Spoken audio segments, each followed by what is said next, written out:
the light of mine, I'm gonna let it shine. This little light of mine, I'm gonna let it shine. This little light of mine, I'm gonna let it shine. Let it shine, let it shine, let it shine.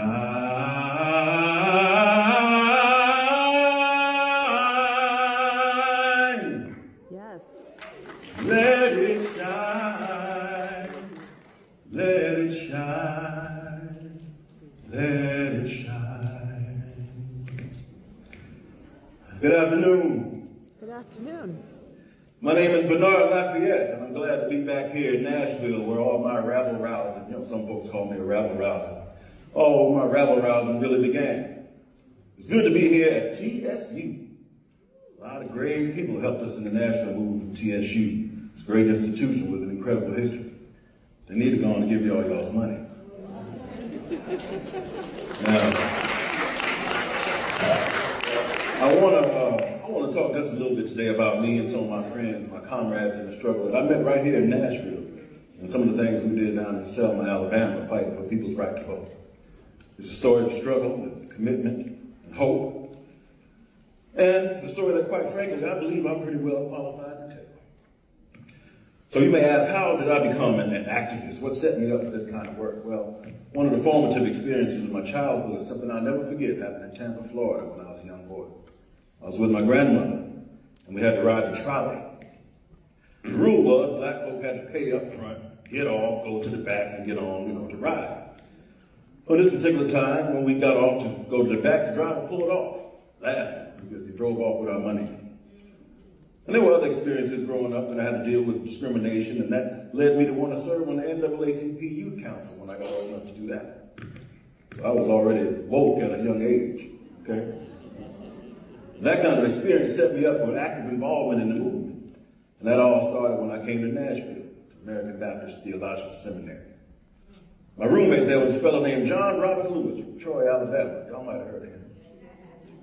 John was the one who persuaded me to attend my first workshop on nonviolence, run by Reverend Jim Lawson, who was sharing knowledge he gleaned from a mission trip to India, where he studied under disciples of the Mahatma Gandhi. After one meeting, I knew that nonviolently working for peace was going to be one of my life's missions. Now, Lawson's approach combined the gospel with the social change movement based on the New Testament concept of love. Love is patient, not irritable or resentful. Love is kind, not boastful or arrogant. Love is unconditional, extending even unto the undeserving. And love is sacrificial, implying action, such as laying down one's life for another. Lawson taught us it was more important to obey a moral law than to obey an unjust civil law. And we used a lot of role play to simulate the actions that we thought we might become involved in, but also to learn how to gain complete control over our emotions. If our emotions gain control of us, they can certainly move us in the wrong direction. So we had to develop the strength to discipline our emotions in order to help focus our energies in a more positive direction, okay?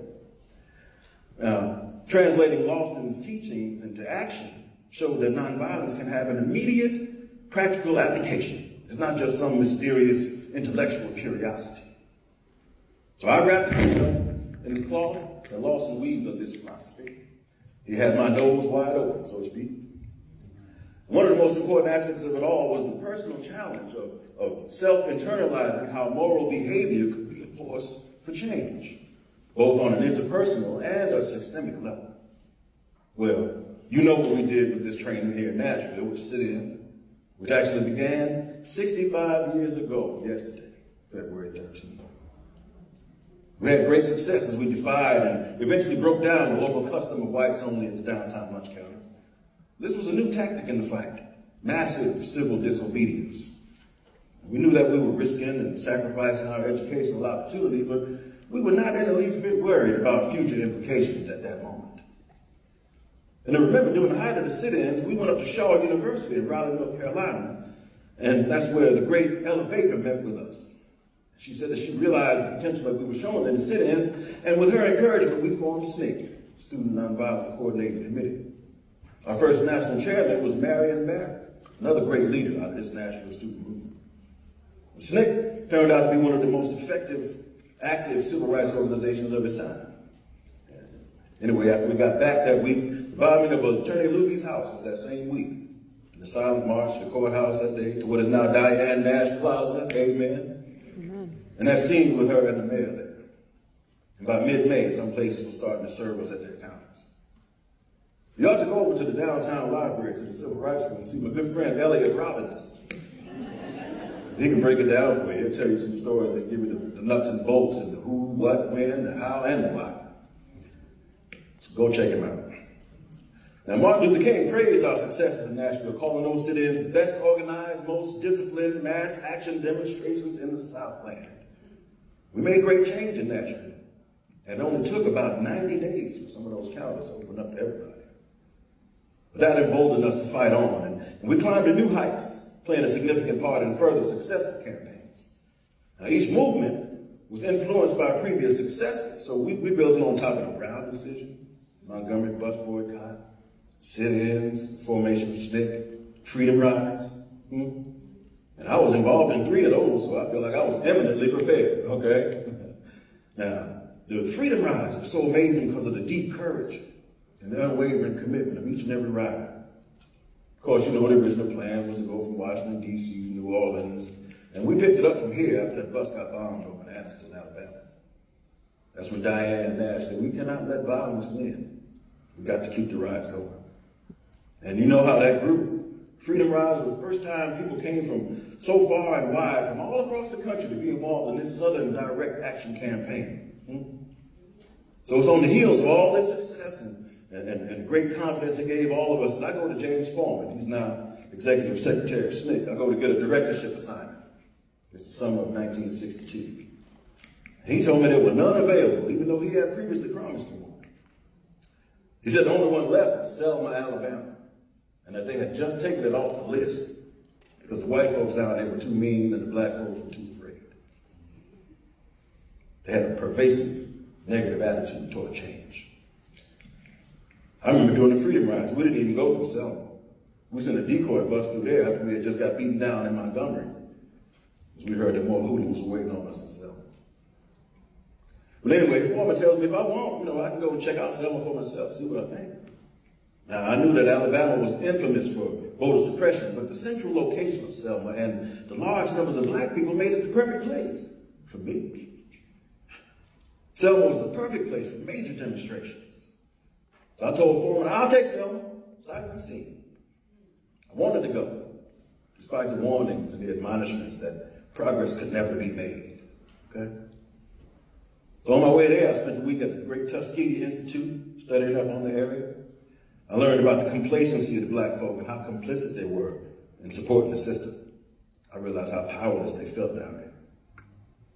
Now, just like the Nashville movement had one target, this campaign was going to focus on one target too. That was Dallas County. You had 15,000 black people living there. 156 of them were registered to vote. That's 156, that's right, about 1%. Why is that? Think about those long, intimidating forms that you have to fill out, these questionnaires asking you stuff like, well, how many bubbles in a bar of soap? How many jelly beans are in this jar? Right? Ridiculous stuff they did just because they could. Or they might give you one of those literacy tests, they could always fail you, even if you knew you passed. They even failed Amelia Boynton, who was a brilliant leader down there in Selma. And if you failed the test, there ain't no way for you to be able to register, unless, of course, you got somebody white to vouch for you. And then if you do that, you probably ought to vote the way they say. But I was ready to go. I knew this was a journey to overcome fear and to do right, despite whatever the consequences were. I had no idea what the coming days would hold, but I had faith that our actions could help make a better future. So I assumed directorship of SNCC's voter registration campaign in Selma in February 1963. I was 22 years old. I had a strong sense of curiosity, but also a strong sense of determination. There was never a doubt in my mind that change would eventually come. I gave no thought as to whether or not I would live or die. I knew it was going to be dangerous, but I also knew that nothing was really expected of me.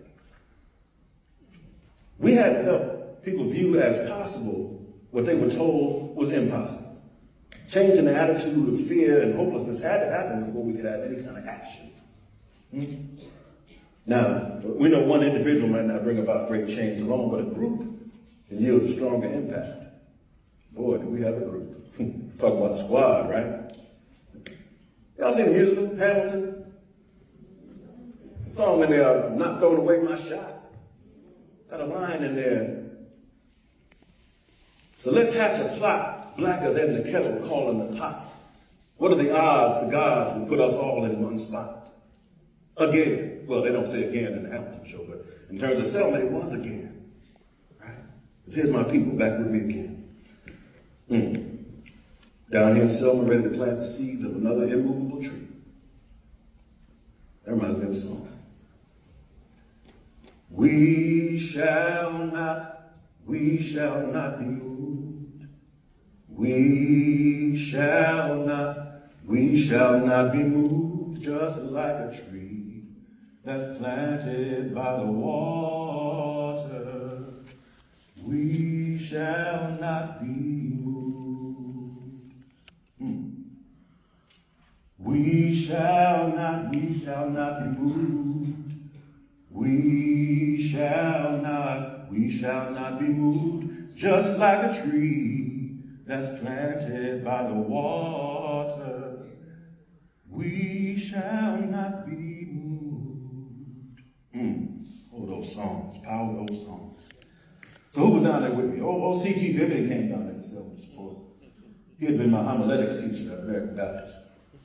This is a man who not only encouraged our actions in Nashville, but he joined us out there on the front lines of the marches, even in jail. I remember one time me and C.T. were in jail together, and the jailer came to let us out. We were having a good time together. We were exchanging puns and enjoying each other's wit.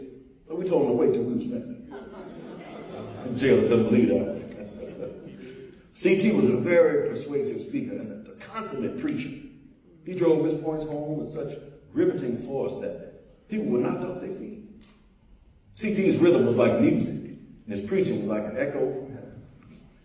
He always went in depth, and you could always draw something from what he had to say. He didn't have no problem speaking to power either.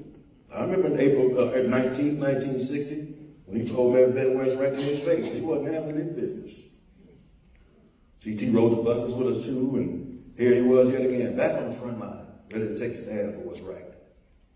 C.T. helped rally the local ministers down there in Selma, lead many of them on several marches to that local courthouse, challenging the city's efforts to discourage registration. Plenty of run-ins with good old Sheriff Jim Clark and his deputies. Diane Nash was an articulate spokesperson for our Nashville movement and a superb coordinator for the Nashville contingency of the Freedom Rides. One of the greatest ladies I have ever known. You talk about the leader. Y'all know we used to call her Madam President, right? And that wasn't no joke. That was not a joke. Growing up in Chicago, she knew what segregation looked like, she said. And she said she understood, intellectually speaking. But it wasn't until she got to Nashville and experienced it in such an overt way that it really hit her. Then she understood emotionally, too. After her incident at the Tennessee State Fair, seeing the signs and everything, she was effectively politicized from that moment on. She didn't agree with the premise that she was inferior, and she had a very difficult time complying with that. So when she heard that a black minister was holding workshops designed to challenge local segregation laws, she was an eager recruit. She said she jumped at the chance because it was the only game in town. And she really held it down here in Nashville. And she later joined us in Mississippi and, of course, in Selma. Diane was very analytical, persuasive, always able to convey a sense of urgency. Whenever there was a campaign for civil rights, Diane Nash was right there in the middle of it, planning and organizing. She was tremendously qualified, and she had the perseverance and the ability to adapt and overcome hardships and the fortitude to meet the challenges that face us each and every day. Talk about strong. I mean, we're talking about a woman who once refused to be bonded out of jail when she was 8 months pregnant. But she didn't want to abandon her comrades in there. Had to convince her to come out. And then we all know one of the enduring images of the movement, young John Lewis, trench coat, backpack down, his essential items inside, walking alongside Hosea Williams, leading those marches up the Edmund Pettus Bridge. You can imagine what they saw, the sight they saw when they got to the top. The sea of blue, down below, all the troopers and the horses and everything. Brought them to a dead stop. But what they do? They kept on going. Hosea and John stepped forward and they kept on going down to the bottom of that bridge, walking to within 50 feet of the troopers. The troopers told them, "You've got 2 minutes to disperse." But after 1 minute and 5 seconds, they attacked. If you've never heard the sound of the crack of a billy club on somebody's head, there's not one you can easily imagine. John said he knew he had a fractured skull and he thought he was going to die that day. I always want to imagine the cowardly faces of the troopers behind the gas mask. Tough position to be put in, to be made to have to do that to somebody. Young people, old people, especially women. How many of these troopers up the street like being made to carry these grandmothers out of the people's house because they can't handle anybody not agreeing with the foolishness they do, particularly with y'all schools. I heard about it. I heard about y'all. Anyway, John said the spirit of good trouble was what allowed him to cross these bridges, how you say it, blockaded by legalized lynchmen and deputized demons. John made his last trip across that bridge in a horse-drawn castle. After they spread rose petals on the ground, signify the blood that was spilled there. This time the trooper stood by when he passed, ushered him along towards my country. And some folks want to call people like me America haters. Never considered myself a rebel against the nation. I've never been anti-American. I feel like what I was doing was of service to my country in a positive and peaceful way. I was proud of my country, but I wanted to be its best, to live up to its own creed and purpose. So I'm engaging y'all with these songs today. Wondering if anybody would join in. I heard y'all somewhere all in the same. And I'm going to leave you with a song, but everybody's going to help me this time, okay? Oh, y'all didn't know y'all was going to be attending the last meeting today, did you? Well, here we are. So the way it works is somebody raises a song, it means they start the verse, and then everybody else joins in, most times in harmony, so sing y'all's part. The song symbolized transformation, the power of the song, helping make that revolution of courage inside us. We took those defeats and we sang our way back to strength. Freedom songs made us bigger than defeat or fear. The music wove us together to a tightly woven cloth. So the song leader, that's going to be me, offers the possibility of this communal experience of the Spirit. That's what it is. It's up to you whether you pick it up or not. Yeah, it's a big personal risk, almost like stepping off into space, but you don't have to be nervous about it. Don't be nervous about it. Don't nobody in here care whether you sound good or not. Now, the present day, faces and the names have changed, but the game is still the same. We can never allow evil to destroy the forces of righteousness. And we ain't gonna let nobody turn us